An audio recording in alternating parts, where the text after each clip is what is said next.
COVID call. Dreanna. That's Dr. Dreanna. Yeah. She like, no, it's not right. Are we on, TZ? You're on. You're back. She ain't gonna say that. We must You're be back. popping. Look, there you go again.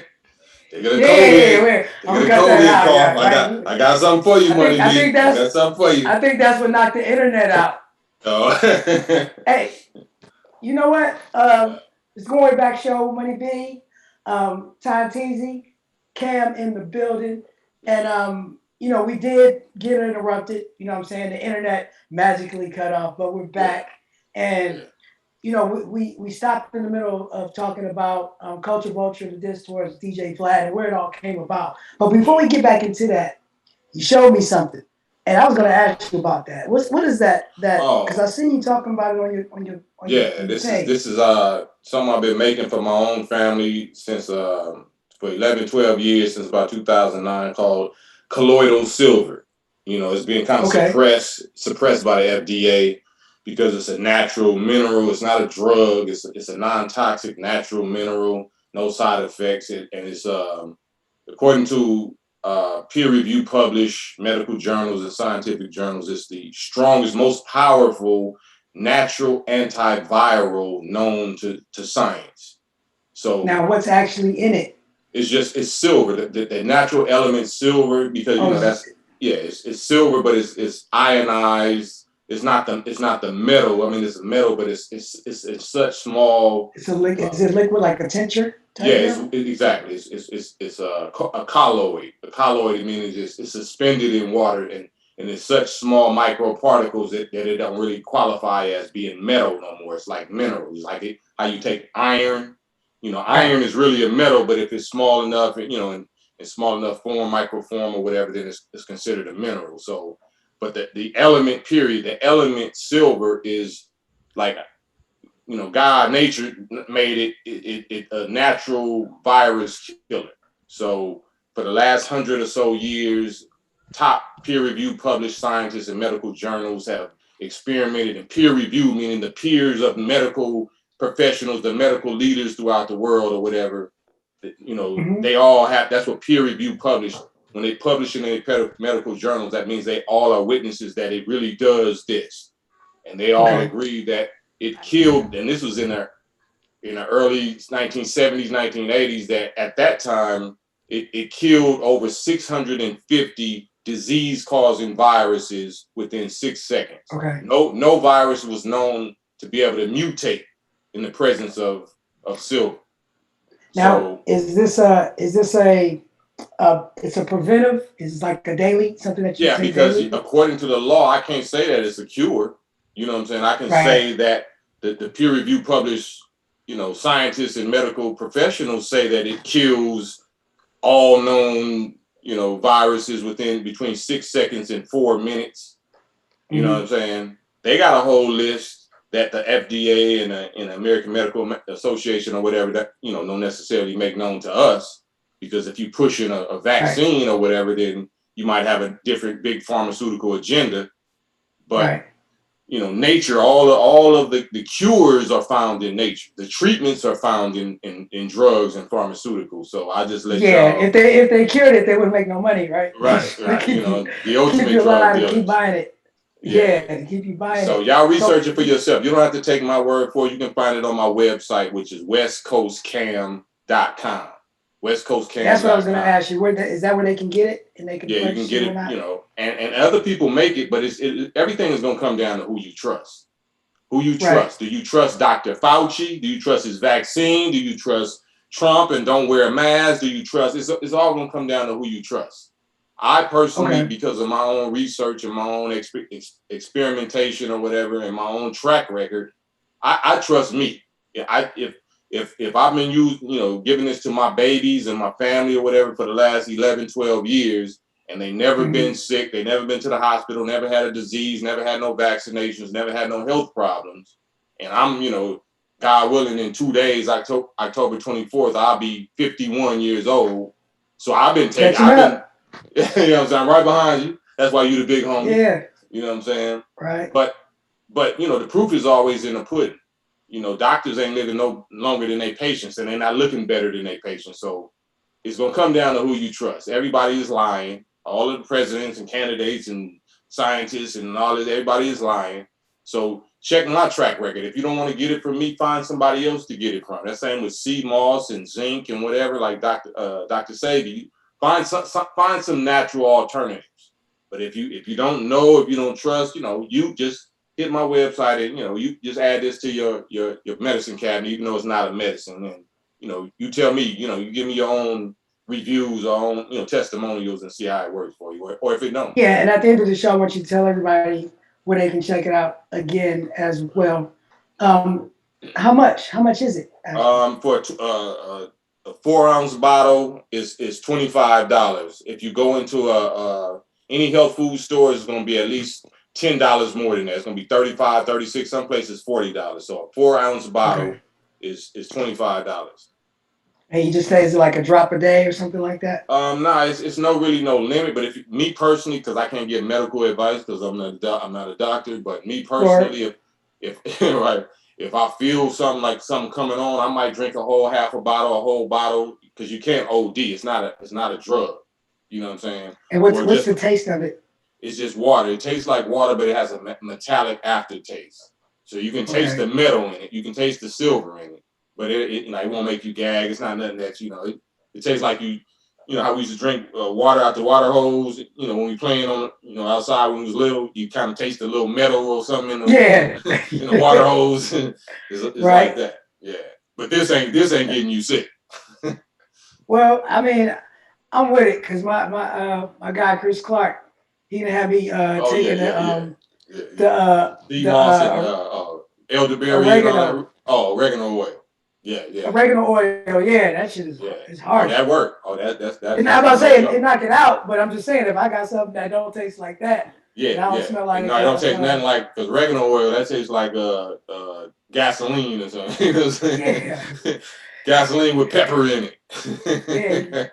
And it smell. You be smelling like a whole oregano farm or something. But do your research. Don't take my word for it. I mean, I would appreciate, I appreciate that you may think or you may trust my vibe or whatever. Don't take nothing I say on face value. Go look it up and research it yourself. And like I said, I have it available.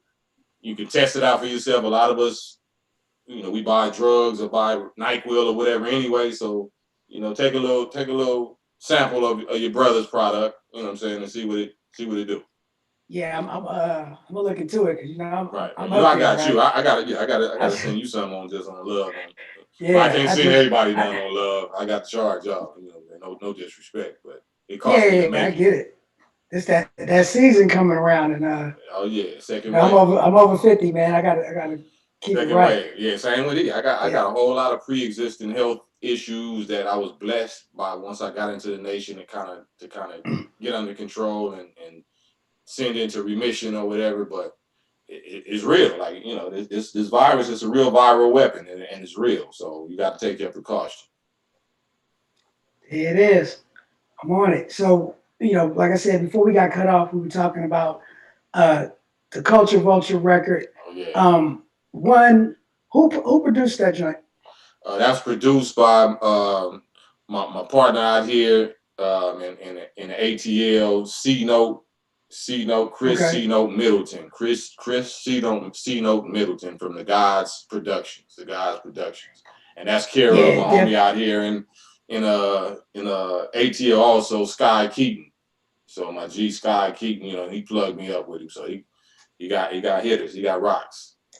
Yeah, everybody go to West Coast. Is West Coast Cam your YouTube channel? Yeah, West Coast Cam YouTube. West Coast Cam and check out, or just Google Culture Vulture. That shit is fire. Yeah. Now, is it for sale? Yes, it's on all the platforms. It's streaming. It's for sale. It's on my website also. So my website covers mind, body, music, consultation, life and relationship coaching and all that. So you can go straight to YouTube and check it out, or you can go to my website, West Coast Cam, and check it out. And And speaking of that, I have a random question for you, because when I was trying to promote this show, I posted to my story. Usually I'll put some of the artists' older or classic music, and I couldn't find any of your music. Why you think that is, Money B? Why you think that is? Well, you know, we're gonna talk about it, but Yeah. I believe you only did one album on Street Knowledge, right? Nah, well, I only did one album on Street Knowledge, but I did 4 albums altogether. I got 4 albums Yeah, I know, but I'm saying like, but do you have control of any of that or no? Well, the With the other Street two? Knowledge one, my very first album was Peace Treaty and Still Got Love for 'Em and all that. That I Yeah. came out with, I think the amount of time that went by, I think those rights have reverted back to me. So I gotta look into that. So You I gotta might find actually, out. I yeah, thought that too, and I found out that too. yeah, that ain't the case. So no, so for real though, because people ask me like, "Where's the Raw Fusion shit?" I Yeah, actually right. re-released it thinking that I owned the masters, And you and did. then I found out that I didn't. Now, you know, in real life, I didn't have to take it down because Hollywood Records, they didn't give a fuck anyway, right? Yeah. So they'll never know. But you know, my attorney like, you should take it down. And my situation may be similar because the label that was on, which was Street Knowledge Production Company, but it was East East West West Record. America Electra. East West is no more. You know what I'm saying? Mm-hmm. So that record might be in limbo because East West don't exist no more and Street Knowledge don't exist no more. Yeah, you have to find out because with mine it was Hollywood Basic, which doesn't exist. Uh, Hollywood Records, which was really mainly about pop and rock music, but it was owned by Disney. So even though they didn't give a fuck about it, yeah. when asked, they like, yeah, we own it, even though they have no intentions of doing anything with it. So I'm kind of like in that position of I can't, you know, I can't use it. Yeah. If it's used, obviously I own the publishing on it, but I don't own the master rights to put it on platforms and do it. Wow. But I was looking for that. I was looking for the DJ Pooh album. I couldn't Yeah. find none of that shit. Well, And I'm DJ like, Pooh, I know DJ Pooh's is up. That's Bad News Travel Fast. And yeah, that was yeah, on yeah, Atlantic. yeah. That was on his label, which was the But Bomb. I was looking for it on the Instagram, you know, when you put Okay. music. Yeah. I'll hit Pooh after we get off here and find out what I couldn't find it. And I was like, that's weird that none of your music. Yeah, none of my music is on that platform and to be able to grab it. that is not a coincidence. That is not a coincidence. It's whatever. Yeah. Now, how did you get Dame Dash? I reached out for my young homie from Compton, Tajay, my homie Tajay, and because I knew he was doing business with Dame, because I didn't really have a relationship with Dame. We always used to see each other, or we see each other, years ago or decades ago, whatever, in passing. Same with Jay-Z when they come to LA or whatever. But we didn't really have a relationship. But me just not being a plagiarist and loving to give credit where it's due, and if somebody influenced me, because that whole title, I got that off. I'm gonna go into my memory banks and that came from Dame. You know what I'm saying? Dame was going in on Leor Cohen and this person and that person. He calling them out by name, and he not even a rapper. So I'm saluting that. Like, so let me let him hear what I got. You know what I'm saying? And let him know what I'm doing and who I'm going at. You know what I'm saying? So Tajay put me up with him, and he was like, man, it's all good. I'm like, man, what do you want? Let me know what you want. How much publishing you want? What you want? He's like, Cam, I don't want nothing, man. Do your thing, do your shit. So I was like, man, that's some G stuff. I rock a lot. We all got personality flaws, especially we alpha males and we strong-minded, bull-headed people. A lot of people ain't gonna agree with us and be able to rock with us or handle us. And Dame is one of them. I know I'm one of them. But whenever we are able to lock on code and and I can humble myself and bro, you know what I'm saying, this and this, you influence me. I want to give you your credit. I want to give you your shine. Let me know what you want. If I make any little bread off of it, I want you to make bread. He's like, he waved that off. Like, man, you good. Just send me the record, Cam. I got it. You know what I'm saying? So shout out to Tajay. Shout out and salute to Dame Dash, because he did. Nah, it was fitting. You know what I mean? Just Dame. It was the icing on the cake. Yeah. And what he said. Right, that's what I'm saying. Like, he laced it. And that's why I was like, damn, did y'all rehearse this shit or what? Nah, he didn't rehearse that. That was all organic, all from the heart. You know what I'm saying? That's what I love. We don't got to sell one record, but we knocked it. We hit Goliath in his head. Now all we need is somebody to come behind him, saw his little head off, and hold it up for everybody to see. Right, and so the last thing I want to say about this is that It ain't you gonna know. last thing I'm gonna say about it. So you can ask. Well, okay, then let's keep This it has rocking just then. begun, Money B. This has just begun with me.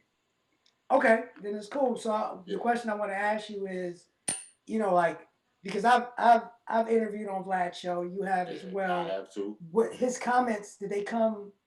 Like, were you blindsided by his comments, or was it something like? Did you always like? I was blindsided. You know what I mean? Like what? Yeah, I was blindsided. I was took totally off guard and like, oh, okay, so if you can flip like that, I can flip. Let me show you how good I am at being a gymnast also. Because you didn't had two or three of my brothers, including me, on your show. You didn't have Wesley Muhammad. Yeah, all of us. You had Nuri Muhammad. You didn't had me. You know what I'm saying? And then you talking slick about Jay Electronica and his relationship. Him not. You using your platform to talk way slick, and you trying to talk slick about the minister. I love that. Like you just don't even know. He kind of overstepping. He's overstepping his boundaries. No, I love that. It's not overstepping. I want you to step even more over it, so I can go all the way in, because I'm a lyricist, and I really had to turn down my whole career because my disses. I'm best at dissing. I'm best at rapping against an enemy. And I ain't really had no enemies to rap against other than my own people. And I couldn't do that because I gave my word to Minister FARRAKHAN after the whoop whoop thing with me and Q. So I had to turn that all the way off. So DJ Vlad brought me back out of retirement like Mike Tyson and Roy Jones. And I want to show the people that, I ain't missed a step, you know what I'm saying? And I got a whole EP. We got a whole EP. Shouts out to Go Farm Music, Sky King. Word. That was the last question. I got a whole EP that Dame is also a part of. God willing, I mean, he is, but that's going straight at this whole subject, not just at Vlad, at whoever else, whether it's Adam 22 or No Jumper or whoever else is out there. I got 4 or 5 rocks like David and Goliath. He had 5 smooth stones. I got five songs and shit. I'm finna hit everybody with all these little Goliaths that took over our culture with. And it's amazing because you're 2 for 2. Because I always say that the worst thing that somebody can do to you is dish you on the record, but for the record to be jammed. Like, when all the little fine girls is dancing to your hits. Yeah, they moving like, cause Whoop Whoop is up there like that. Was it Dollars and Cents by DJ Quick? Yeah, Dollars and Cents. No Vaseline. No Vaseline. Like, cause those play in the club. So motherfuckers are jamming and they talk about shit. That hurt. That hurt in the heart. And no amount of money or fame or nothing that's gonna turn that down. That's gonna hurt you. So word. LL with Kumo D with Break of Dawn.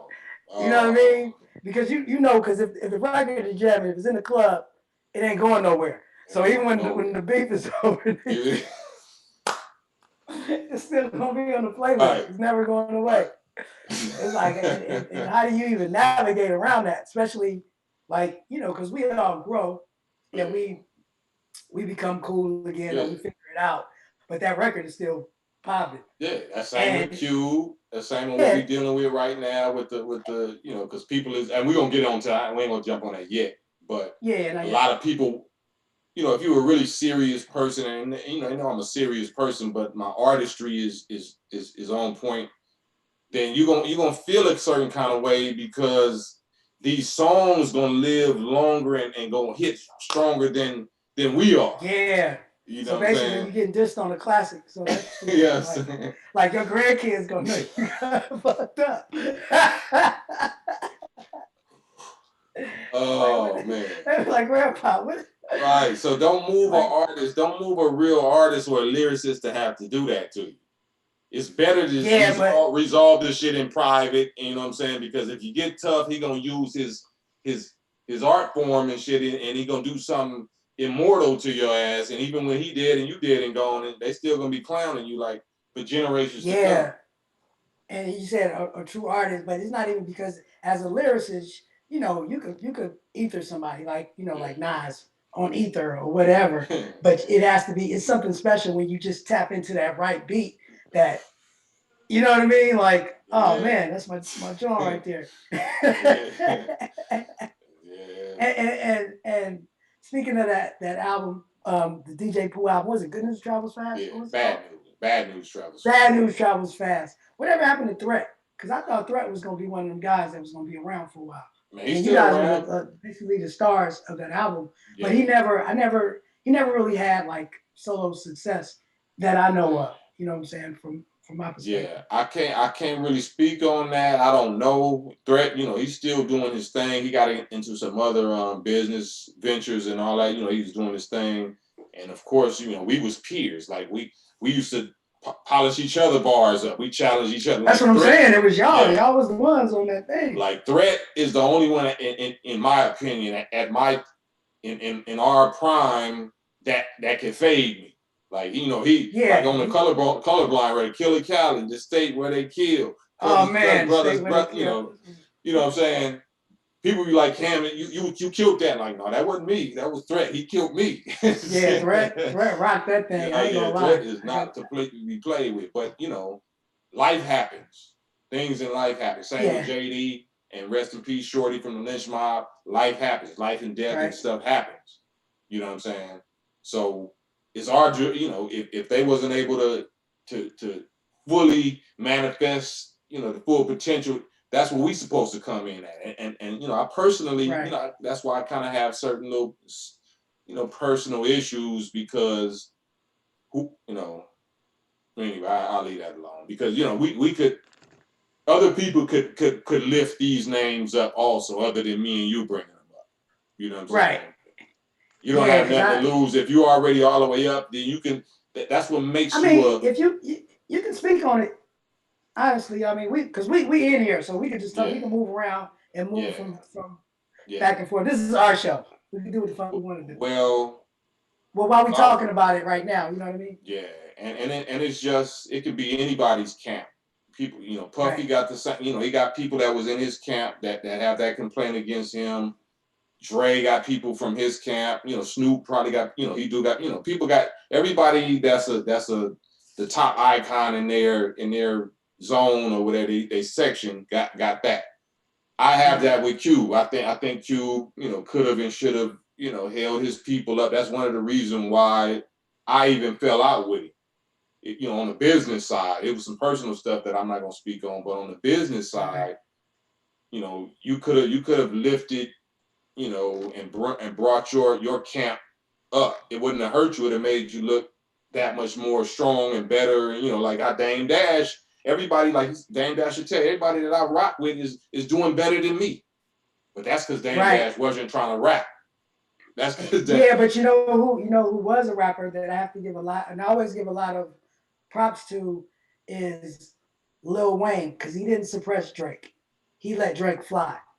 You know what I mean? And Wayne was 100. At the point when Drake was coming in, Wayne was the everything. And Wayne let Drake jump in and be on that level. And then even as Drake started to ascend, Wayne didn't try to come out with records at the same time or try to do a stunt or whatever. And obviously he gets paid anyway. But a lot of people are still. But that's what they want to hold on. They want to hold on to that status over the people, right?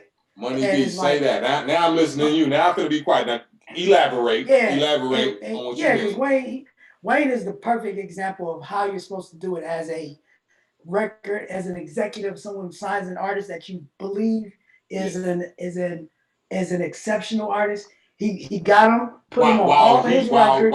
While he's still an artist, while Wayne is still a hot artist. While he was still in the prime, he put Drake on and put Drake on all of his great records. And when Drake started to move and even ascend in a different direction, you never seen Wayne step on his toes and get in his way. And I think that was the probably in our time, that was to me, maybe the best marriage of that type of situation. That example of how that's supposed to go. How it's supposed to go. right? I Because totally agree with you. 100% agree with you on that. yeah, a lot of people don't 100% think agree about with it because they look Yeah. at Wayne a certain way, but Wayne was that guy, you. Yeah. right? Yeah. And then Drake got on and became that guy, but Wayne rolled with it, and he just never, you know, and I never Yeah. heard of any conflict or whatever. But And maybe even if it's it was, because they kept it airtight enough. That same with Nicki Minaj and Lil Wayne or whatever. Like yeah, they he kept it wasn't low. I mean, threatening. because Yeah. in any type of situation where there's a hierarchy, right? Even with Digital Underground, we have Right. our things that Right. go on Right. behind the scenes, but we know at the end of the day, we love each other, and it's not worth because Right. my whole thing is once you put it out there, it's out there, It's out there. right? You And can't that's pull it back. anything. And to me, it's always a sign of weakness if all of a sudden something goes wrong, and all of a sudden, oh, I knew he wasn't this. So that means you was rocking with somebody you didn't think was shit Right. from the beginning. Right. What does that say about your character, right? Exactly. So But I that's always still look at with people digital. funny. But with Digital Underground, like you know, when all because you don't sound like nobody. You didn't sound like Pac. You didn't sound like Shock. You know what I'm saying? Everybody had their own identity, their own unique style. So it wasn't like y'all was stepping on each other's toes anyway. Mm-hmm. People wanted to hear Money B's voice and how he gonna come, and they want to hear Shock how he gonna come, and they gonna want to hear whoever else. You know what I'm saying? They want to hear it. You know what I'm saying? So Yeah, neither one of y'all wasn't competing. You know, y'all might have privately been competing to say, you know, who while you're like in the you said, studio. like you and Threat, we were sharpening our Exactly. sword against each But other. the But public is not on that page. The public is like, oh yeah, you know what I'm saying? That's what we want to hear. yeah, that's how it should be. So I understand. And sometimes it's hard because you know me, I can't even say I grew up because we're like the same age, right? But just coming up in hip hop, once I first heard it, I was always a huge fan of Ice Cube's, right? And then when you came on the scene, I was like, whoa, you feel me? Because I think the first time I heard you was on was it the Boys in the Hood soundtrack? It was Colorblind. Colorblind was before Boys in the Hood. Was it? It was Colorblind. Yeah, Colorblind. Okay, yeah. Boys So that was it, right? Because I knew, but then and if you told me, Colorblind. I agree with you. Boys like excuse me, but yeah, Boys in the Hood movie soundtrack. The song Every Single Weekend. Weekend, right? That's what I did right after the Colorblind. So that kind of gave me my own little shine and okay, this is what who That's Cam what I'm is, what he saying. about. Yeah.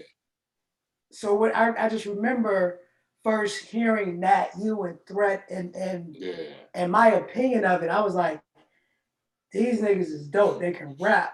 Mm-hmm. But it wasn't until Peace Treaty came out that I even was like, okay, wait, it's a little more substance going on with Cam, right? And if you know,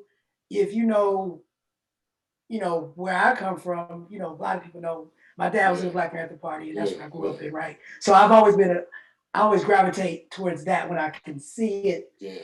People come with something I can really listen to, but also keep it live. Yeah. You feel me? Yeah. So I've noticed that, but then I was like, was that something that you did purposely, like not really give that to them early on? Like I don't want to scare them off by giving them too much. No, I wasn't that wise with it. That's really where I was at. Like I was really mentally, that's where I was at. You know what I'm saying? At the time. Yeah. It was every single weekend that weekend. Yeah. You know what I'm saying? We was fresh off of everything I said on that record. Like, you know what I'm saying? Mm-hmm. But I had just got into the nation. I had just got registered, you know what I'm saying? So I'm getting knowledge of self and I'm studying about loving myself and what we really did in our real history and how to love myself and our people. So now I ain't looking at bloods and like this way or the crip, blood, So I'm really trying to implement as I'm growing. I'm writing rhymes as I'm growing. So that peace treaty was where I was at that point after studying. So I'm just going. I'm taking you along with me. It wasn't no premeditated. I'm gonna do this and do that. It's just what it was. So we actually were watching the growth and the progression. Yeah.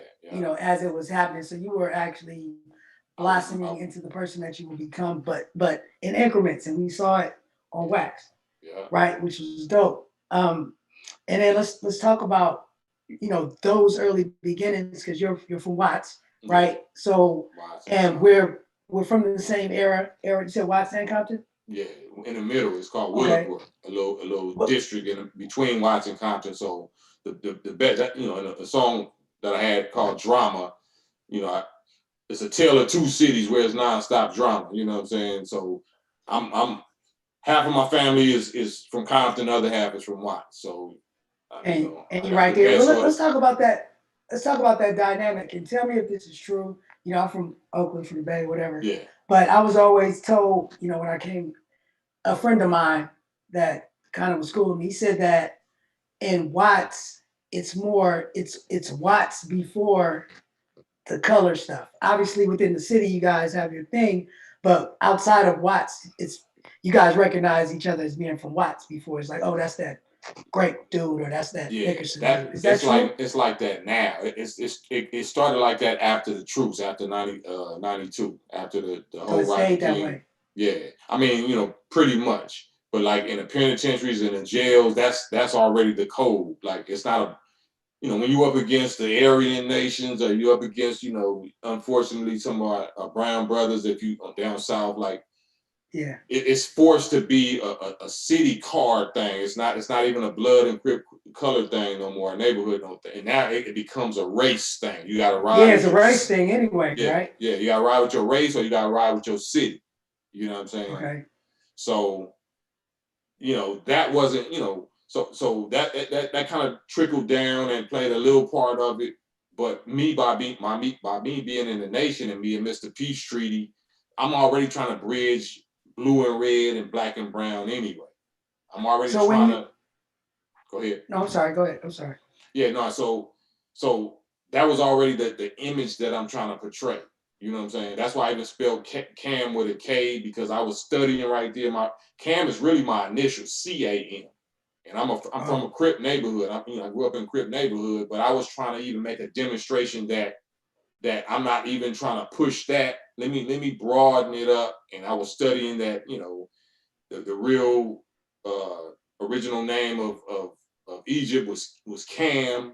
You know, Kim, they say Kim or Kimi, but you know, one of the dialects was Cam and Camites, and that was called the Black or the land of the blacks. You know what I'm saying? So I just adopted it like that, and I took a lot of heat because people was feeling I was flipping because I was taking the C off or whatever.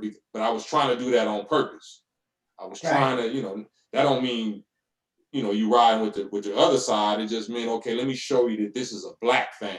This ain't a blue or a red thing. This is a universal. It's a black thing.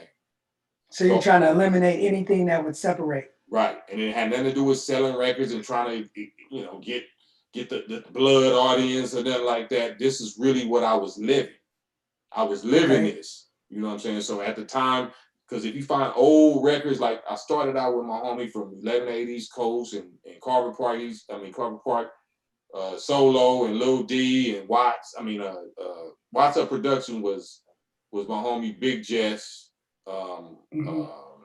Mo Light from Great, Shaw from East Coast. So we was all Crips, but it was different, you know, different neighborhoods, but it was all Crip neighbor, you know. Yeah. So I already knew as I was studying in the nation that was going to be restricting us. You know what I'm saying? If I push that too hard. Yeah. If you went that way, right? Yeah. So let me erase that. That's why even Nipsey and all that in the '60s and all that they start wearing red. You know what I'm saying? It's not Right. because they was trying to be Bloods, but they was trying to free themselves of a certain restriction. Or let me show you that, you know, that's a form of respect. It's not a diss. It's a form of like, you know, we free, we black. You know what I'm saying? So I was doing that 30 years ago, and a lot of people, you know, if you ask them, you know, they'll tell you that Nipsey remind them of Cam. Like that's what Cam was doing. You know, the Right. subject matter. Yeah. Now I was going to ask you, did you have a relationship with Nip, and what was Not that if directly, so? like, you know, all my young homies, because I'm 50 and he was his age, you know, so I wouldn't have been hanging out with him. You know what I'm saying? But Right. But yeah. in my opinion, of course, I believe he was influenced by me or whatever. But he far surpassed me. Like he was way a different level of evolution for me because he made, in my opinion, he made STEM and technology and coding and geek stuff gangster. He made, Right. you know, technology gangster, and what he did with sewing up his neighborhood. He wasn't claiming a Muslim. He wasn't claiming to be from this relate. Because I was doing it under the umbrella of this organization. He was doing it straight on some hood stuff. You know what I'm saying? And still like I love. Yeah. So he that's why we honor him. You know what I'm saying? He's an angel to me. You know what I'm saying? Even though he was younger than me, I got to look up to him. You know what I'm saying? But you saw the influence, because like Pac said, he says, he might not change the world, but he'll spark the mind of somebody else. So I feel like that's the evolution, right? So if we get those type of people, like they don't come every decade, or it's like a lifetime type thing. So I'm sure that there's some kid right now that was influenced by Nip that's gonna go a step further. Because Pac did as much as he could, but he got caught up in whatever he got caught up. Now, what was your relationship like with Tupac? Because we saw in one of his last, the album that he wanted to do, he had you penciled in to rock. What was that relationship like? It was super solid. It was super solid. The only thing that was, unfortunate, it was the camps. He was on the death row camp, and even though they was my people, I had people, because I went to Centennial. I went to Centennial High School, was known for Blood. That's in Compton, Blood High School. And then I got kicked out of there and went to Lot. But I grew up in that middle zone. You know what I'm saying? And we used to see each other. And the reason I'll get to why I said that in a minute, because Death Row, Suge, Big Jake, rest in peace, from Campanella, Mossberg, Quick, a lot of people. Like I can say this, like me solo, me, my homie Solo, Layback, Mo Light. We was all rocking with Suge before he even did his thing. You know what I'm saying? So before he got into the music thing heavy and all of that, we was supposed to be stuff like, I got to do that. This the industry, I slap up these little industry dudes, but I was like, I ain't even on that path. I can't do that. You know what I'm saying? I'm not even gonna acknowledge that. Yeah. So when Pac went over there, it's the same thing. Same way I ain't messing with Suge and letting them do what they do over there, because that's some LA hood Compton politics. And you know what I'm saying? I can't do nothing with that. I respect it. I leave it alone. I don't step on y'all toes. Y'all don't step on our toes. But it's always respect. You know what I'm saying? Whatever we can come together on, we're gonna lock in on that. So that was the same with Tupac. Every time I see him, he'd be moving with them. You know what I'm saying? But he'd be like, Cam, I'm about to leave. I'm about to do my own thing, man. You know what I'm saying? I finally, this and that. We got to get it in. Like, man, just do your thing, man. Be safe. I love you, bro. You know what I'm saying? It was always that. It was never no problem, no beef or nothing. But he'll let me know where he at. Like, what I'm saying, what he planning to do. And I mean, I'm almost ready for you, bro. I'm almost ready. You know what I'm saying? And I just leave it alone. It's a whole bunch of pictures out there, with us locking in. Like Magic Johnson used to have them Midsummer Night Magic like little party thing they used to do every year.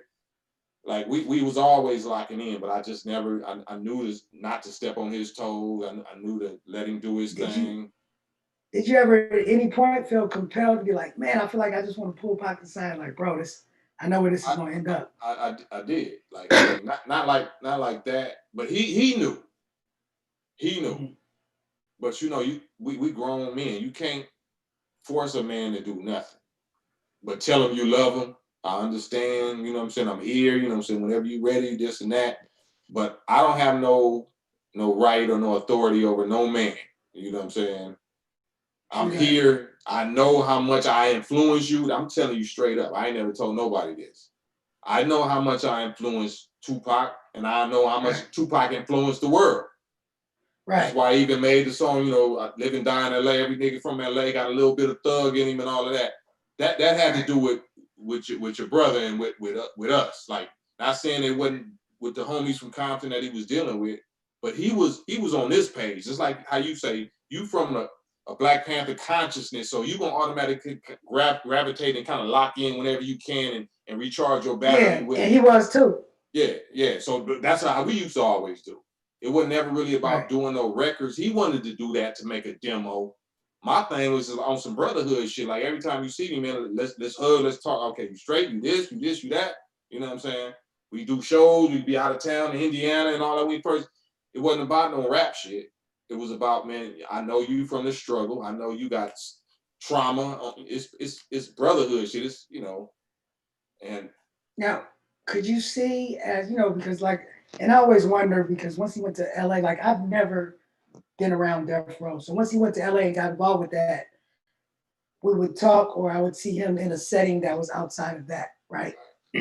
So did you notice, like, from a time you saw him to the next time you saw him to the next time you saw him, his mental state changing? You know what I mean? Because you get paranoid and you get anxious because you kind of know what's going on around you. Well, he was the wildest, in my opinion. From my experience, he was the wildest early on before he even got with Death Row. Well, I always tell people he was wild before y'all met him. Yeah. He was a wild. By the time the world met Tupac, yeah, he calmed down a little bit. He calmed down. Yeah, I bear witness. You know what I'm saying? Right. So by the time he got with Death Row, every time I seen him, he was. It wasn't somber, but he was more focused. Like I know where I'm at. Yeah, there you go. Reserved. He was reserved. Yeah, he was reserved, and he was more aware of what you could tell he was strategizing. You could tell he was strategizing. You could tell he had something that he was trying to do, and he hadn't done it yet. You know, he was trying to figure it out. Yeah, he was trying to figure it out. But when you come into a war zone or a thing that you really not from, you know what I'm saying? Then you're gonna be preoccupied with trying, proving that you're qualified to even be there instead of whatever your agenda was. You know what I'm saying? And unfortunately, I believe that's how he got took up out of here, by still trying to prove that. Yeah. I saw Busta Rhymes on he did an interview with Fat Joe the other day. He said the same thing. He was like, he felt like Pac put too much energy in trying to prove how much he loved or was down for other people, when he could have just relaxed and let it be. Hindsight is 2020, though. Yep, that's what it is. And speaking of our people, right? On your third album, Camnesia, you actually have another one of our DU Camp members, Mystic, on two of your songs. And I always wondered, how did that even come about? How'd you? That was through who clicked us, put us together. J-Core. Okay, it was a J-Core thing. Yeah, J-Core. Well, yeah, because that's what I was dealing with. I forgot my dude's name. A white boy, Jewish homie. I forgot his name. Like it was cool. I forgot his name, but he wasn't the one that necessarily put us together. But by me being on J-Core and her being affiliated with the same label, because who else?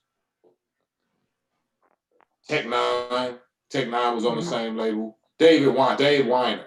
Hey, Weiner. Yeah, Dave Weiner. Yeah. So, just in he's out here now. Yeah, just in the in the process of us doing stuff on that label, whatever, he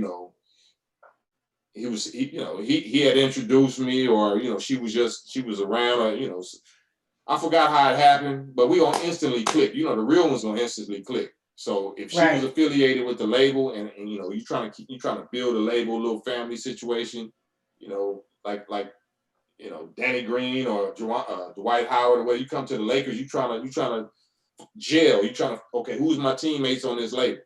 And she was affiliated with the label. Missing threes. Saying getting death threats, but that's how that happened. Anybody that I'm teammates with, that I'm a lock in with, you know what I'm saying? And it just so happened that she was Mystic, you know what I'm saying? So she was already, yeah, Misty's dope. You know what I'm saying? We still she ain't to be chopping. played with. Yeah, so She went that's to how that Europe, got happened. all kinds of degrees. Yeah, yeah. So and I'm into that. That's what I'm into. You know, because you don't Oh, and lock she can in. cook too. I don't know if she cooked for you before. Nah, she didn't cook for me. She never cooked for Oh me. man. Yeah, but I'm talking about the intellect. You know what I'm saying? Oh yeah, no, And absolutely. I'm just saying she got like yeah, that's I wasn't up on that. I wish sis. I'd have knew. Yeah, Yep, she's a teacher now too. yeah. So I mean, but she used to be teaching me. She used to be lacing me with her ideas, and I be starving from that because, like, I don't know if you know, I wrote a relationship book also. Y'all can get on my You know, that was gonna website. be my last question. I was like, you need to write books, Right. man. So And it had to talk do about with that. just, yeah, with the influence of the black woman. You know what I'm saying? The woman influences dudes, if we natural, if we heterosexual dudes, everything we do is to try to get some kind of, influence and impress a woman. But that be Yeah, we like on a trying to lower level. procreate. Yeah, that'd be on a lower level. But Mystic was, is she was sharp here. Like once you stimulate, once you looking for somebody that you can have a mental, you know, bond with, that you can kind of put run ideas past, and they can actually handle your grade level of conversation. So that's what she was at. So we locked in like that. And then she was tight, she was a lyricist and she would sing and she would produce and all that. So we automatically locked in. You know what I'm saying? So me personally, I'm a fan of black women, period. But if you're a black woman that's an artist, that's a whole nother level. That's gonna inspire people a whole different kind of way, because you're gonna take that whole feminine energy, that wife and that mother energy, and you're gonna put it in hip hop form, and you're gonna move the crowd. You're gonna move something. And she was a dope artist too. You Yeah, know, yeah. her nickname was the DU Goddess. Oh, is that right? Okay, that's what Yeah, it is. she put it down. What's the name of the book? Since Oh yeah, the book is let's called talk about it. War in Your Heaven. It's probably backwards. You probably can't see it. War in Your Well, Heaven. I can see it. Yeah, it's called War in Your Heaven. The black man's relationship problems with his black woman today and the feared solutions. Because Talk about it. even with this COVID and all of that, our success don't have nothing to do with money, quote unquote money, or reparations, or fame, or this and that so-called success. The real success is the relationship between the black man and woman. That right there is what the enemy seek to destroy from day one, your foundation, which is the black family. To make the Right. black man disrespect or devalue or disregard or hate his woman that suffered with him for 400 years, look at her as a hoe or a thought or whatever, or stud or whatever, where he can be irresponsible. He don't got to be responsible, and vice versa. He want the woman to take that and say, you was never there for me. That's why I'm unprotected. You a dog. You don't really care. You know what I'm saying? When the real enemy is the people that did this to us both, and destroyed us, and had a dysfunctional view of each other. You know what I'm saying? So Put that's us what against this. each other. Yeah, put us against each other like he do everything else, everybody else. So my thing is to try to show that it's not a battle of the sexes. It's not a battle of black men against black women.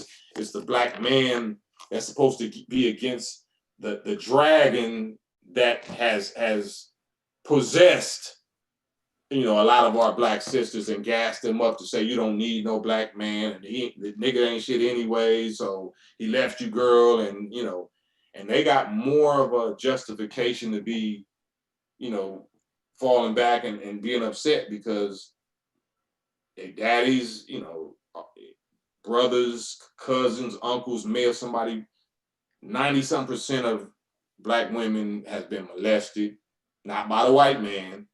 They was raping them. They've been raping us for 400 years, but after we got out of slavery, we were so mentally dead, the black male, then we don't even know what love looked like. So now we tampering with our own daughters and granddaughters and nieces and sisters and cousins and neighbors and all that. So now once you do that to a black woman, her view of life is totally something different. You can't say that she a hoe or a thought or whatever. No, you made her run and embrace that trauma because of what you did to her when she was a little girl. So instead of being scared of the dick, she finna be Cardi B out the game. She finna be Megan Thee Stallion out the game. No, I run to Dick and the Dick is this and then blah, blah, blah, because you don't know what happened to her when she was a child.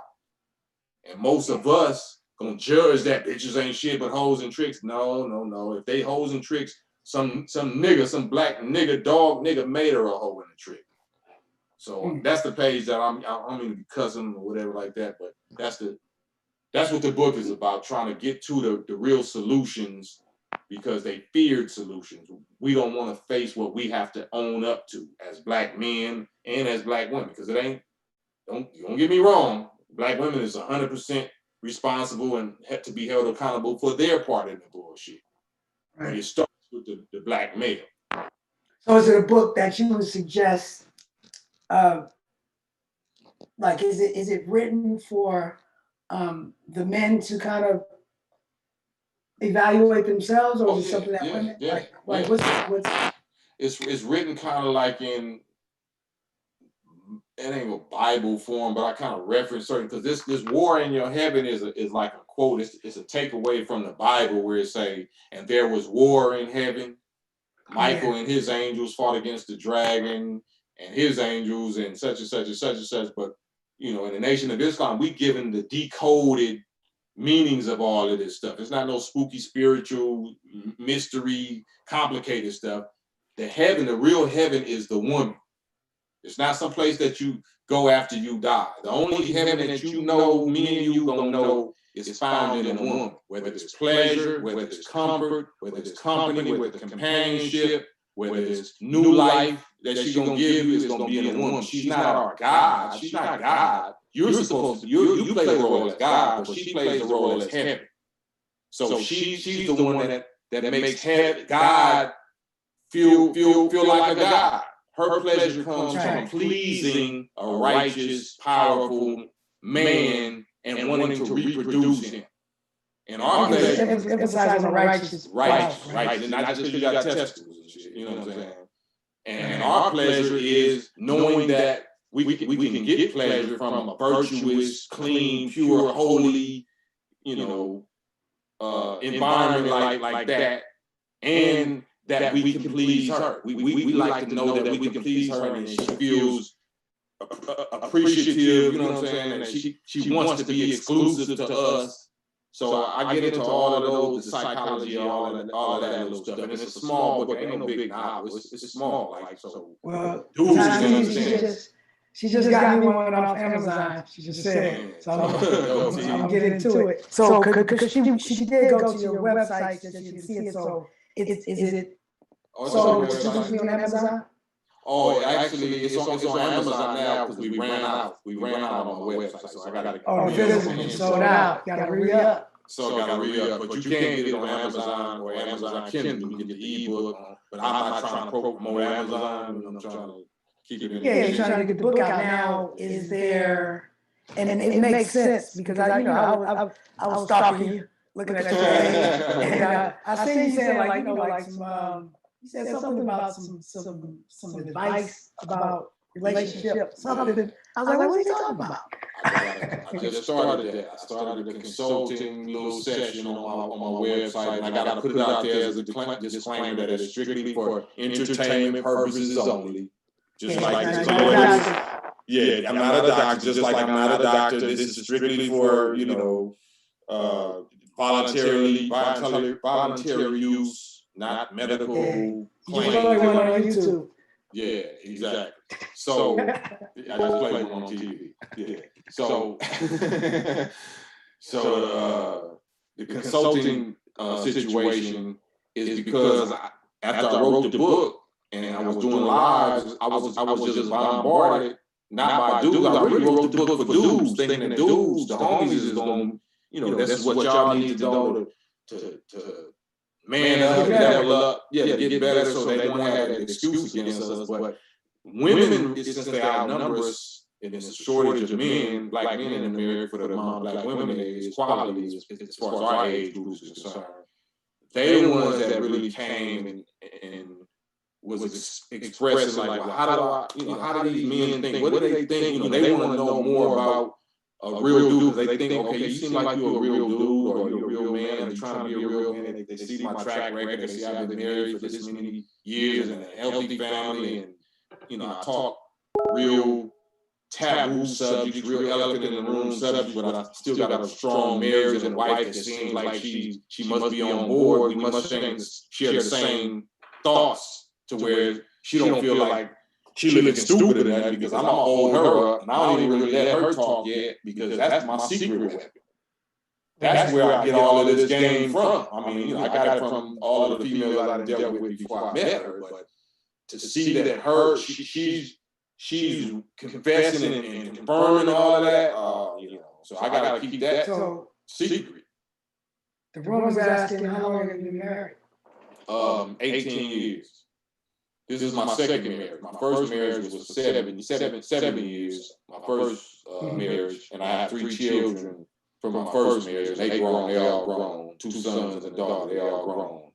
And in 2003, I got remarried to my wife now, Sister Sunday Muhammad, and I've been with her ever since. So I'm a committer. I'm dedicated. I'm a committer.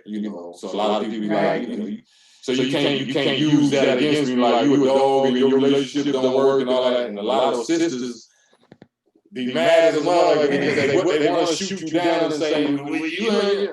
Nah, look at my track record, sweetheart. You know what I'm saying? So I'm assuming the wife, she bought you that bench press in the back, keep it tight. Oh yeah, she want. I gotta keep it tight. Yeah, I keep it light. We've been together since '96. So what is that? How many years is that? That's more. That's 26 years? I don't know. 25 years. Yeah, I don't want to count, but y'all figure that out, y'all. Actually, so you need to have your own. So you need to be doing what I'm doing. Both of y'all. Right? Yeah. Well, I just need to pay attention to your channel. No, I'm talking about. Whatever. How to just stay in it. Yeah. Well, a lot of people don't have the patience, right? So our whole society, everything is microwave. And everybody's like, well, if it ain't what I want, then I'm blah, blah, blah. But they don't realize there's a compromise, right? You have to give, it's a give and take thing. It's not always going to be your way 100%. It's not always going to be her way 100%. And you guys have to, and it's always going to be challenges. I think a lot of people, when it becomes challenging in anything, they just they're quick to give up and move on. Right. And which is, like we didn't grow up of seeing people give up in anything. Whether it's a fight, it's a relationship, it's this, that, or a career goal, whatever it is. When it becomes tough, you just kind of buckle up and fight through it. Now it's like it ain't easy, because we have everything at our fingertips, the technology and blah blah blah. These apps to go find new women. If it don't work out, I'm to the next. And it's like you wonder why you can't stay involved. So let me ask, can I ask you a question? Sure. I'm gonna turn to the interviewer now. You know what I'm saying? Absolutely. With being 25 or whatever more years, would you consider any person that go to college or university for their doctorate degree or their PhD, if you and your queen been together for that long, wouldn't you consider yourself a master? Wouldn't y'all consider yourself masters of a relationship? Master in some kind of yeah. So how much is that worth? Not saying that you're trying to make money, but how much is your advice worth? If you prove and you got the track record, you and T got the track record that y'all together, y'all healthy, y'all don't got no smut, y'all don't got no history of this happening in the streets or in the courtroom or in the media or whatever, you know what I'm saying? Is that not mastery? Is that not what everybody is looking for? Is that not the relationship goals, especially Black women, that they're looking for? Do you not think that you got a encyclopedia, both of y'all, of wealth that our people need? So you see how I put that shit on you now, right? Yeah, no, it's funny because I think a while back, it was the idea of me and TZ to do a show together. TZ, I know you can hear, you can jump in if you want to. Yeah. But we could. But the only thing about that, because you beat me to it, I was gonna say you're taking the show on the road because you can do seminars, right? But I think as a couple, all couples are different, right? And it's definitely about the personality mesh. You feel me? I don't agree with that. I don't agree. Why not? I mean, we all are different, you know, we all got different fingerprints and all of that, but in by y'all being, and not no disrespect to nobody, but just being a natural, strong, conscious, heterosexual, you know, natural type couple, don't mean that it's not some extra, you know, some special circumstances that, you know, we don't know behind the scenes and history and stuff. But to get to 2020, to get to the year 2020, when we say everybody is a freestyle, free for all, there's no structure, no discipline, no law, no rules, no nature that's being respected. It's not about every relationship is different. It's about what nature says. If your thing is lined up with nature, then you're more of an authority, naturally speaking, than anything. I don't believe in that freestyle. You can do anything you want to do, and you can change the definition of this. As long as you only have some testicles and a penis, and you have a vagina and ovaries and a mammary gland, you know what I'm saying? That's the law. That's the law right there. So as much as y'all being able to be successful and still be strong and love each other, and if you got a family together, I don't agree with that new age. You can, you know, everybody ain't the same stuff. There is stuff that's everybody is 100% the same on. Well, when I say that, you know, because all right, so that many years there has definitely been struggles, right? But we've gotten through it. But I feel like our personalities go together. You know what I mean? And, you know, because, okay, so for instance, you can't have two people who are just overly aggressive. You can't have two people that are overly passive. You understand what I'm saying? Yeah. You guys have to balance each other out, right? I think through communication, though, you can change that. Like if you're, I'm sorry I cut you off, but yeah, go ahead. Conversation is everything. Communication is everything. So even if I'm strong-minded and I'm loud, or I'm alpha and I'm overly aggressive, if you know how to communicate good enough to me, to my aggressive attributes and characteristics, you can turn me all the way down. At least with you, how I deal with you, you can shut that all the way down. I'm still be aggressive and all that to niggas in the streets or whoever else I'm dealing with, but that's part of getting to know somebody. Yeah, you ain't at the mercy of we don't click. You got to make it click. You make it click. You got to find something that you love about that person, they love about you, and I'm willing to hold on to that thing right there and build a team and rearrange my whole get down and shit about that around that one thing that's that valuable to me about you. Yeah, I mean, and so relationships, you have to be fluid, right, and be able to pivot and adjust. And that's what it is. It's a balancing act, and it's a dance that you do together, right? And when I said that people are different, meaning that, you know, I could give you advice, but it might not work for the personalities of the two people that you're giving advice to, which means that another piece of advice, something else that I do, might actually work for them, as opposed to this one thing that I say might not.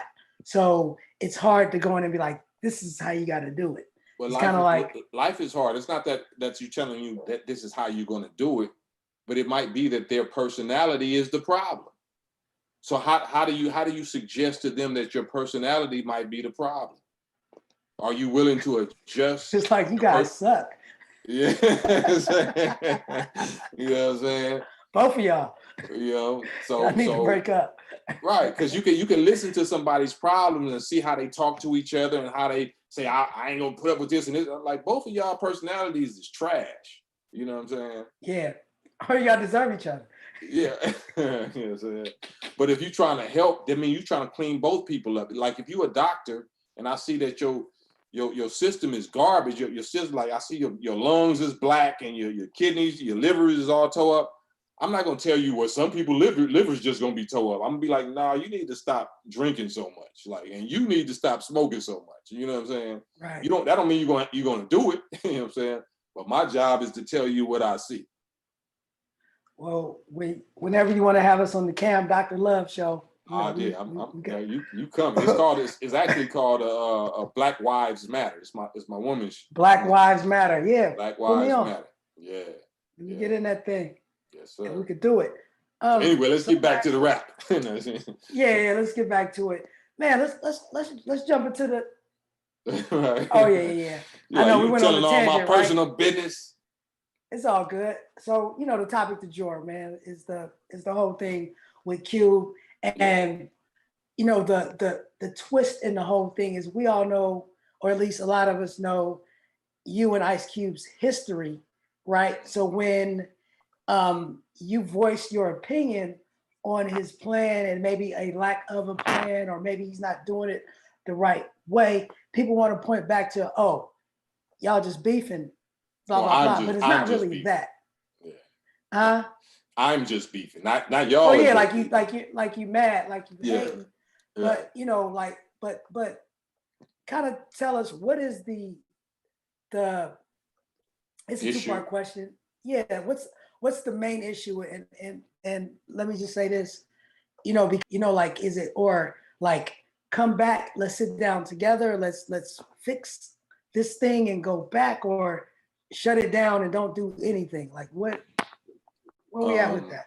Yeah, because I know him, and this is part of the lane and specific subject matter that we our friendship and our bond and our brotherhood was based on from day one, which was representing Black people and the struggle of Black people, and the organization that had the greatest track record of reforming and redeeming and standing up and uniting and progressing and Black people, which was the nation. It is the Nation of Islam under, right now under the leadership of Minister Farrakhan. So, his most Black conscious, positive, influential album he ever made was Death Certificate.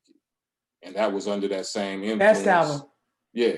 I mean, not because I say, you say so. So that is under it's recognized that in America's most.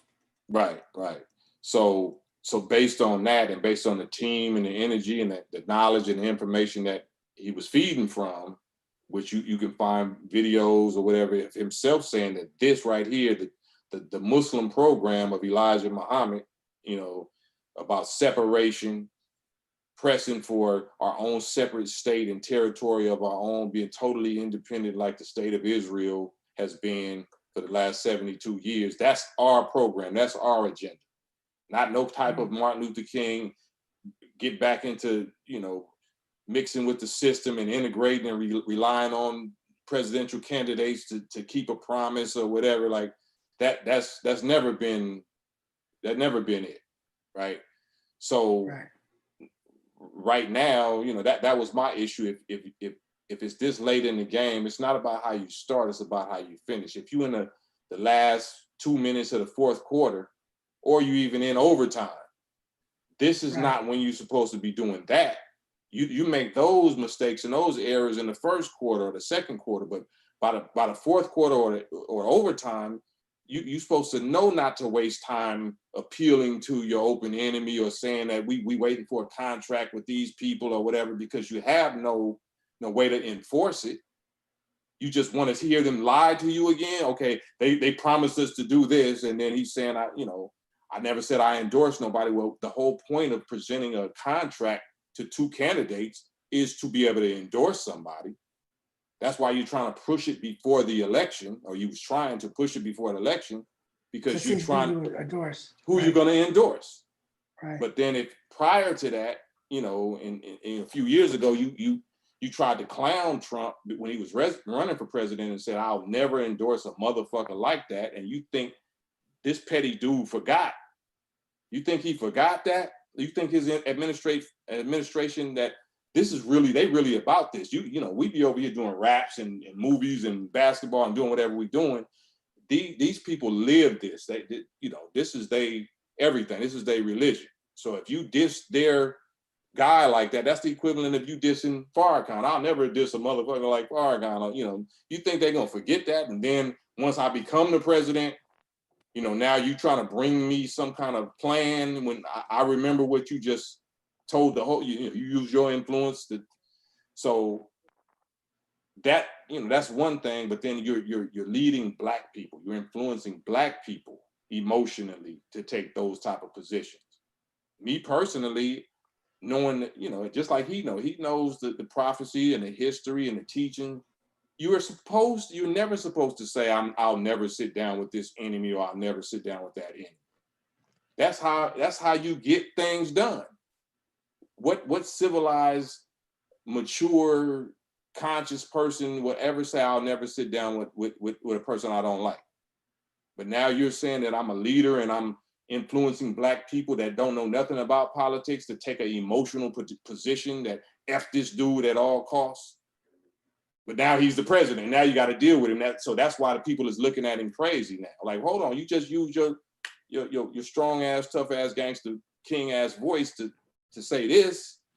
Well, but now is Ice Cube allowed to say, you know what, a few years ago, I didn't think that through, but I'm really like, maybe I don't have it all worked out, but in my mind, I'm thinking this is a last ditch effort to try to get something. I don't know. So because the question like is, you said, is he allowed to do what? Finish that question. Is he allowed to say, you know, and not to them, because like you said, they remember it, but Right. say for us to say, like, I know I said I would never sit down with him, but I see something that we could actually get. So Of course, let me go sit down with of him. course he's allowed to say that. That's what we're looking for. Where was the consideration and the acknowledgement and the prompt and upfront and thorough communication to let us know you was going to do that?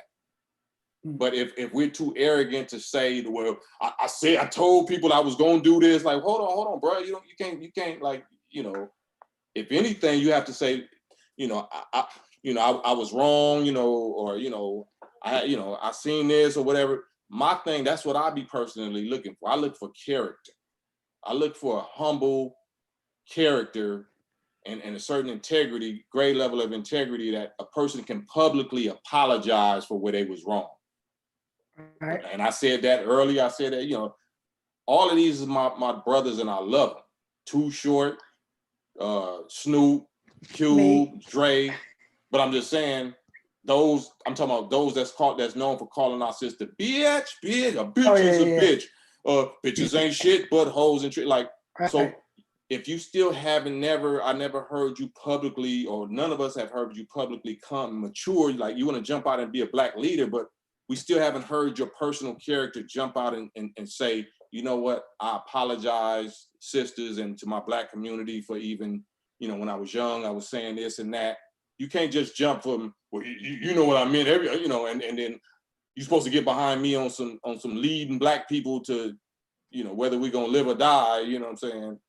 Right. Well, how did you feel about Snoop when he called was it Gayle King a bitch, Right. and then he Funky apologized. dong hit.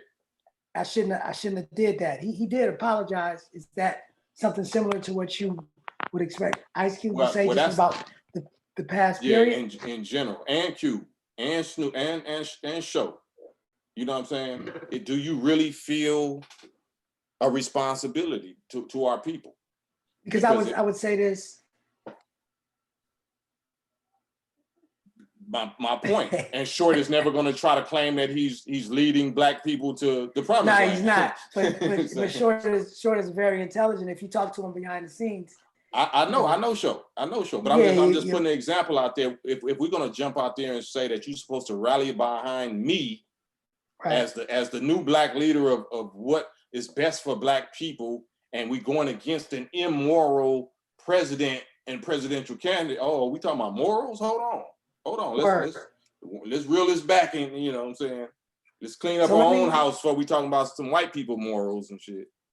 Let me play the devil's advocate or whatnot, and let me put myself in the place of Q, because, you know, like, obviously I'm not as known as them, but in my early records, I use that word, you know, as a youngster, you know, we just going crazy, right? Yeah. But I do consider, just because of how I was raised, I feel like I'm actually coming into that, you know what I mean?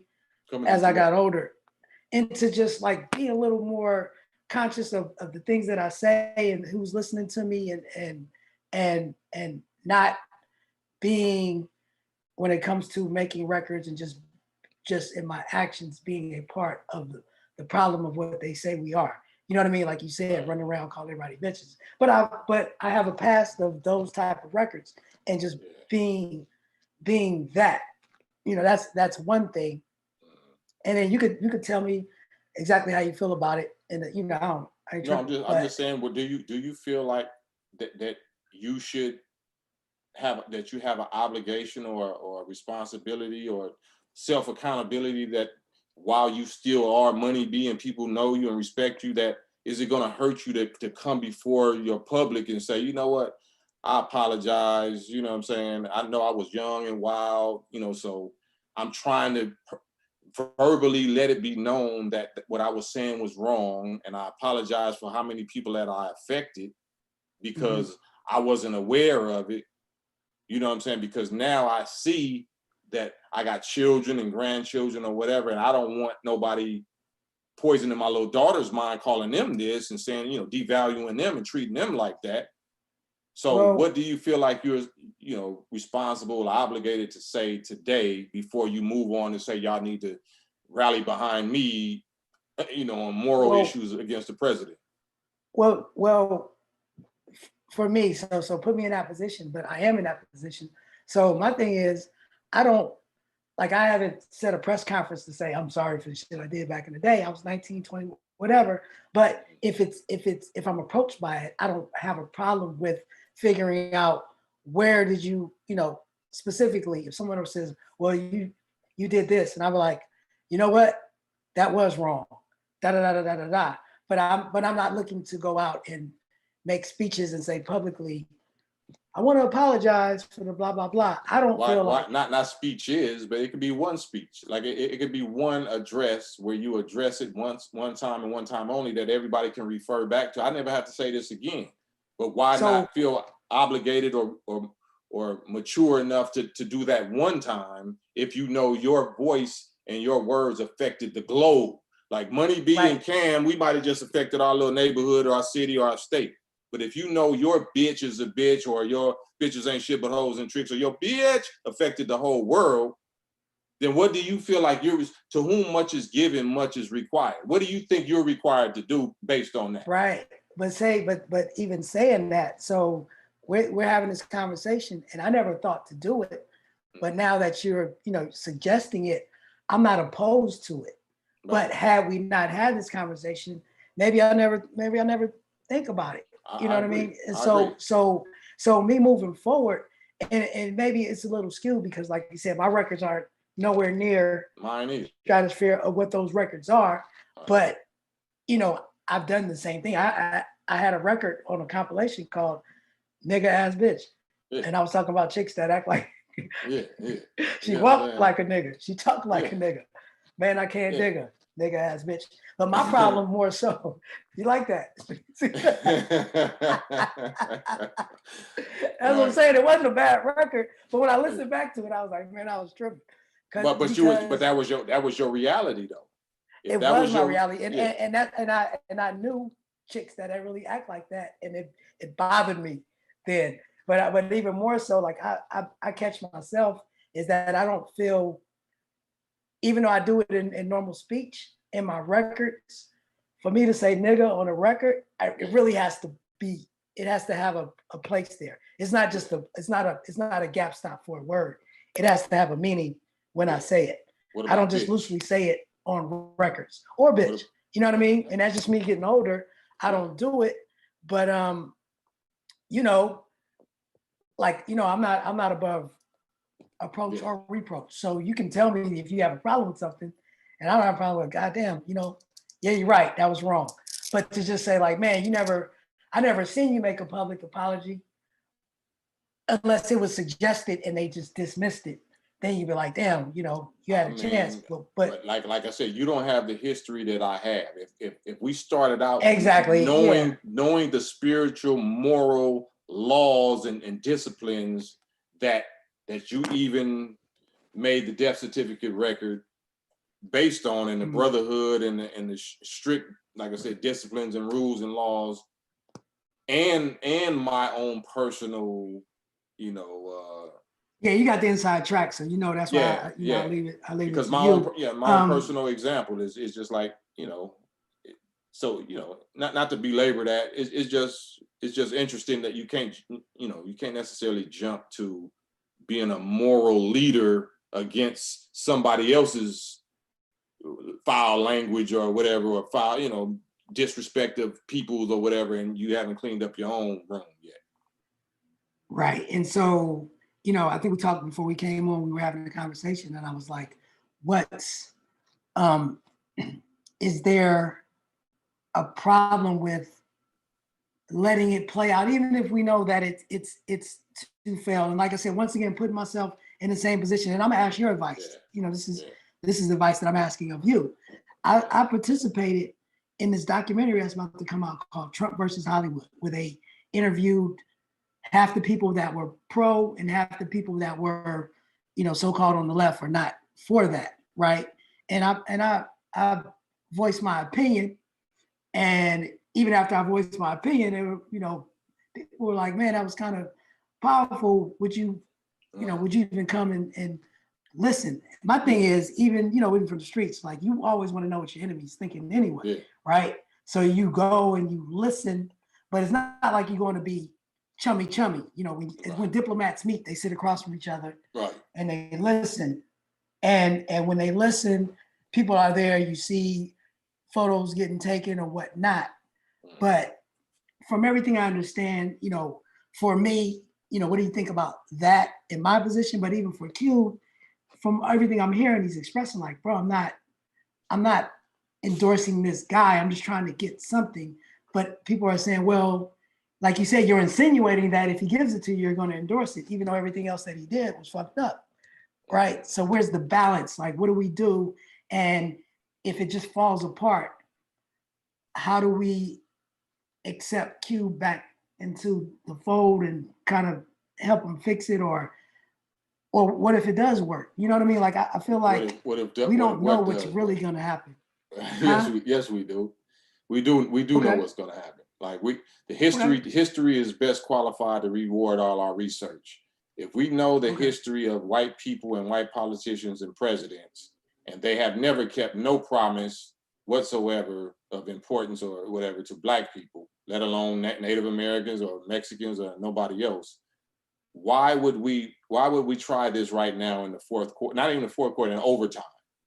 Why would we try this right now in overtime? Yeah, when like I said, my thing is state of Israel. That's why I keep on saying that. State of Israel. Your business partners that you're scared to say the word Jew and upset them ever again, they are already dual citizens of their own separate state and territory called Israel that America set up. America gangstered that they know how to do this. And they did it 72 years ago in 1945, President Truman. Only took them 3 years in 1945. Let's imagine how much primitive technology was in 1945. It only took them 3 years to establish the first 100,000 settlements and bring white Jewish settlers from Germany to Palestine and take the Palestinians' land and settle them in there and protect them with weapons and technology, state-of-the-art everything, way back in 1948. So imagine what, and that they did that strictly because of their race and their suffering because of their race under Hitler. You know what I'm saying? Right. America didn't do that. Why does America feel so obligated, like Joe Biden, to help them do that and maintain and support them, as a separate race and because of their suffering? And then Joe Biden tells us, I'll be damned if I feel responsible for what happened to black people 300 years ago. I ain't doing that. I don't respond. I'm not responsible for no reparations. And Kamala Harris is saying the same thing. Me do something. That's a quote. That's a quote. That's a Joe Biden quote. You can find it on my my Instagram page. I'll be damned, this Joe Biden, if I feel responsible for what happened to somebody talking about black people 300 years ago. And that's regarding reparations.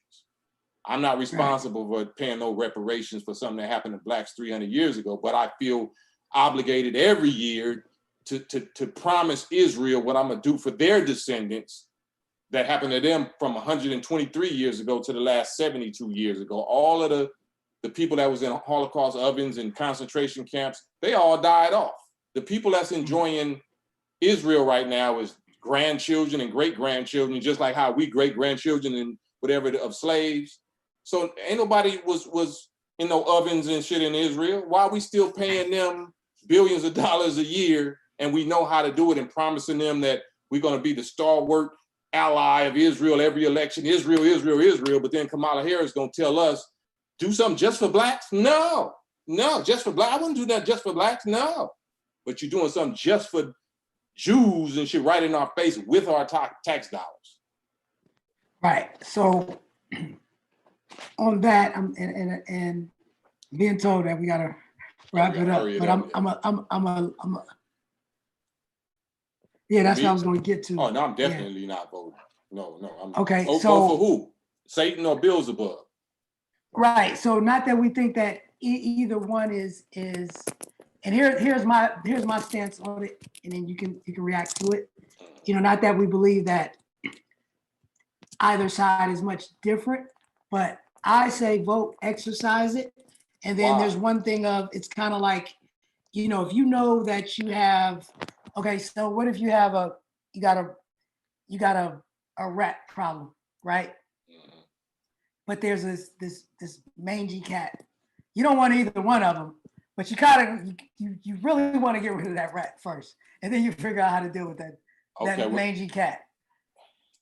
You know what I mean? You want to deal with that mangy cat, but that rat is influencing other rats to come around. Okay. All you gotta do is get rid of that rat, and then we know we got to deal with this. Okay, let me you since you asked and you pressing me, then I'm gonna tell you who the real rat is.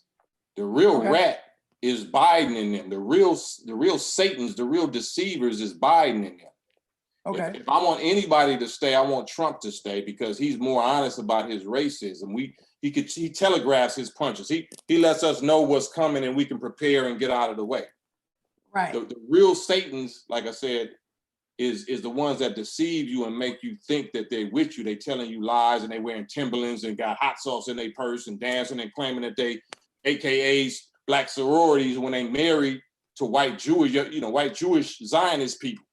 That is exactly what I'm talking about. Your husband is a dual citizen of the thing that we're calling for, which is our own separate state and territory because of our 400 years of slavery. Like your husband's people feel like they suffered, 8 or 9 years under Hitler, and they've been enjoying this for the last 72 years.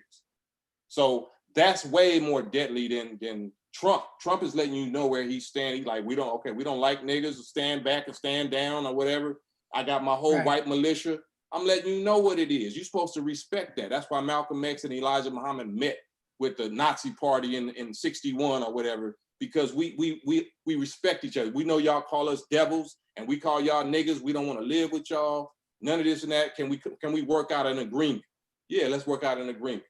And that's what happened. And then stupid, dumb, ignorant, emotional niggas is talking about y'all in cahoots. The nation was in cahoots with the KKK. No, we was working out an agreement and an understanding that we want to be separated. Anything pop off, y'all people come through our town, show the right kind of flag or symbol or whatever. We let y'all pass through freely. We know y'all ain't trying to come and mix with our women and our daughters and all of that.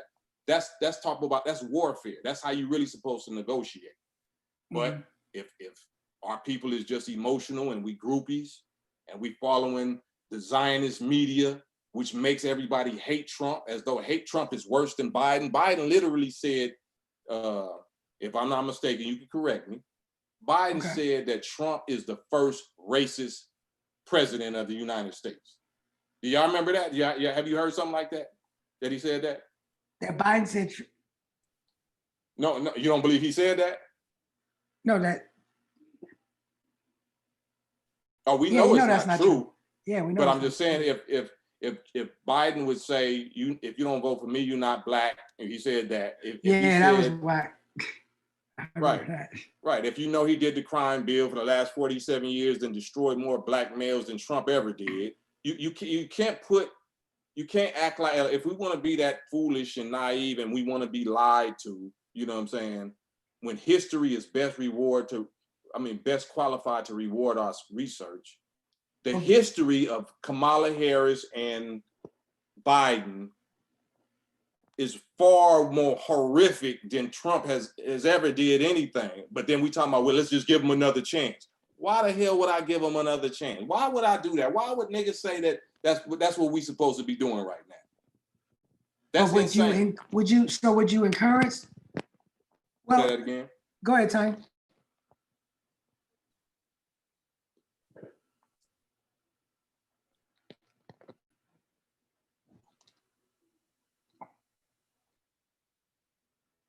Well, in my opinion, he's getting false information. Trump is already being sabotaged by the Zionists that have the influence over the United States. Fauci, and no, he didn't. No, he didn't. He can't fire everybody. He has to still deal with some Zionists. He still has to deal with people in Israel that got the lobby influence. He still has to deal with Democrats. He can't fire everybody. He still has to deal with his enemies. We just don't understand what warfare looks like behind the scenes when it's dealing with the deep state. He can't come out and say Zionists. He has to say fake news. Fake news, fake news. Who owns the news media? The Jews, the Zionist Jews. He can't come out and say fake Jews. He got to say fake news. He's telling you who he's fighting. He's telling you who I'm against the IRS. I'm against the Internal Revenue Service. I'm against the FBI. I mean, that's smart. He ain't breaking no laws. He told you that himself. I wish I knew the game to where I can work the system and only pay $750. That's not a crime.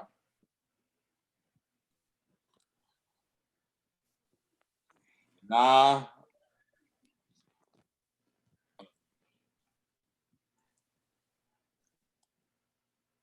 Shout out to Gabriella. I see her. But let me tell you why let me tell you, because don't associate me with a Trump supporter. You know what I'm saying? No. This is what I would say on the way out. So regardless of which side you would lean towards, because I'm never telling anybody who to, but I'm like, exercise your right so that you do know that at some point, you know, it counts for something. Like, well, and we know about the electoral vote and everything else. Yeah. But I say do as opposed to not do. Well, you do what? You just going through the motion. You just tricking yourself. The reason why I want Trump to stay in office because Trump. Well, no, even if you wanted him to, that's what I'm saying. Not telling people to vote for this or that. Whether you could say, well, I want Trump to stay in office, go vote for him. But how about this is your opinion, right? But everybody go vote. Like if everybody in the nation. No, because they're not gonna vote. Once I tell you why I want him to be in office, they're not gonna go vote for him. you want the race war. It's not a race war, but I want him to collapse the government. He's gonna his Satan casting out Satan is what's gonna bring Babylon down. It's not that he's I agree with it. I know he hates us. I know he's an enemy to us, but the enemy of my enemy is my friend. If I know that he's an enemy to the greater Satan, which is Big Brother, that's responsible for being the architects of transatlantic slave trade and all of this monetary system and slavery and debt that got us destroyed. I want Trump to stay that and keep that war going, because if Biden and them get in, it's just gonna go back to what it's supposed to be according to them, and it's gonna be cool, and they're gonna genocide us a whole different area is what you're saying. Yeah. So I want Satan to cast out Satan. I want that Satan to stay in place so he can destroy it. They can cancel each other out, how they've been playing us for the last 400 years. They make us cancel each other out. So now I see God doing that to them. I want Trump to stay there for that reason. Word. So in wrapping, because we never did put a bookend on it. At the end of the day, like you said, you already know how this thing is going to end up for Q, right? So what do you say to him after all this is over? Do you accept him back into your Of course. Whatever. What's the word? What's the word for Q? Like, I mean, what was you thinking? What was you trying to do? Like, you know what I'm saying? That's the same thing that Elijah Muhammad, I think Minister Farrakhan had asked, or somebody asked Elijah Muhammad back in the day, like, is there any value to the civil rights movement? And he was like, yes, when it fails. So we're gonna get behind it. All this time we're telling you it's not gonna work, but we're not gonna let you use us as an excuse, like you didn't get with us and you didn't unite with us. No, I'm gonna unite with you. That's why I told, on my last live, if Cube tell me to vote for anybody, I never voted in my life. But I say it on public, live or whatever. Whoever Cube tell me, Cam, to vote for, I will vote for. I'll get behind his program. I'll get behind his contract with Black America. I'm gonna show you I'm all the way with that. But I'm gonna tell you it's not gonna work. So now when it don't work, now come back home and get what you knew, got you this wise in the first place. You know what I'm saying? That's what's up. That's what I was looking for. Not in the presidential election. Presidential election is Vegas. That's a sham. I'll vote for local politics, like city councilmen and mayors and school board and all officials, that. Yeah, school board and all that. Got to. you gotta vote locally. That's really the most important vote anyway. Right. To affect your community. And you hands community. on and you know who your officials are. You can go hold them talk to them and see them. Yeah. And express what it is. So, before we wrap up, I want you to tell everybody where they can find you, the shows that you do, where they can tune in. I want you to show the book and the silver. What is it? The iron? No, the silver, colloidal silver. Silver, I'm sorry. Yeah. Show this, and let them know where they can get both of those. You know what I mean? Yeah. This is your platform. This is colloidal silver, ion colloidal silver for COVID-19 prevention or defense, and relationship book for, of course, us Black men and women primarily, because we got a big strain on our relationships right now with COVID and over 40 million of us being unemployed, and a lot of our relationship problems center around money, and that's not necessarily being up to speed or being entrepreneurs and weathering the storm when money get tough, because it used to be for richer or poorer and better or worse, sickness and health. Now it's, if you ain't got this, then I'm out. So you can find all of that on my website, as well as some relationship counseling, some life coaching, relationship counseling for entertainment purposes only. westcoastcam.com, and then you can find me on social media at West Coast Cam, at everything from YouTube, Instagram, Facebook, Twitter, all is at West Coast Cam. There it is. Well, man, I appreciate you taking the time. You know what I mean? And thank you. I love you. I love you too. I love y'all too, and I hope y'all don't hate me because of what I said about Trump and all that. Never that. Voting. Yeah, man. You know what I mean? Like, yeah, I'm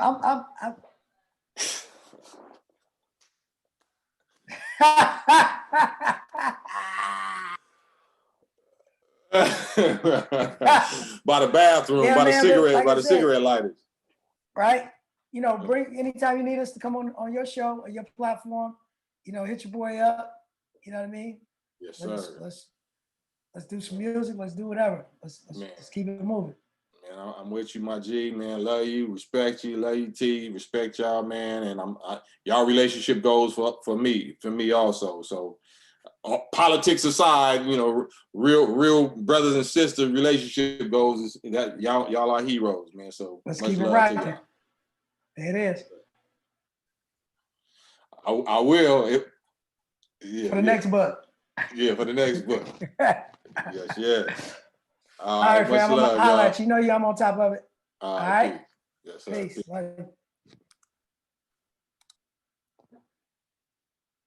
It is. Oh man, that interview was everything that I wanted it to be.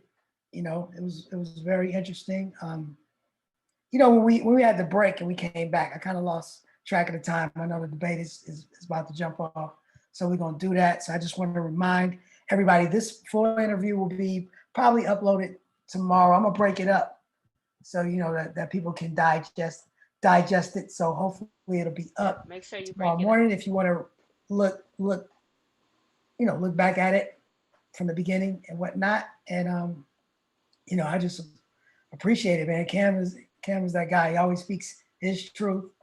He don't pull no punches. And that's what I love about him. And I appreciate you guys for hanging in and checking out. I don't know, do we have any last comments? Everybody's just saying dope show. It was fire. Man, well, I appreciate everybody that stuck in there. Next week, we got Bumpy Knuckles, Freddie Fox is gonna be on the show. So make sure y'all tap in next Thursday, same bat time, same bat YouTube channel, right? Follow Ton Teasy. It's Ton_Teasy on Instagram, and is Twitter too, Tease? Yes. And I'm at Excuse MoneyB69. everything. We're still working out some kinks. Oh yeah. They already know. We're getting better. I think the quality of the picture is getting a little bit better. We gotta get a few things. I think in the next few weeks we're gonna be humming like some real HD, high def, 4K type of deal. Oh, and when we do, in the future, make sure you guys download the Fire Network app for your Fire Stick TV, Roku, for your phone, Apple and Google, because the Going Way Back show will be streaming on Fire Network very soon. So stay tuned to that. And make sure lastly, you subscribe, like. and subscribe. It's right here. Yeah, click the bell, subscribe to the channel if you haven't already. If you're new, sponsored by dumerch.com, 90shiphop.com, officially licensed digital underground and classic 90s hip hop artist merchandise. Click the link in the info box below if you're watching this live or just watching it on YouTube. If you're watching a clip on Instagram, the link is in the bio. All right, so we're gonna step out, check out this presidential debate, eat some din, and enjoy the rest of our evening. And I want you to do the same. Make sure you love your parents, love each other, love your pets. And until next time, people, please be easy. Peace. What we're gonna do right here is go back, way back. It's the Going Way Back show with Money B. Classic hip hop, raw and uncut.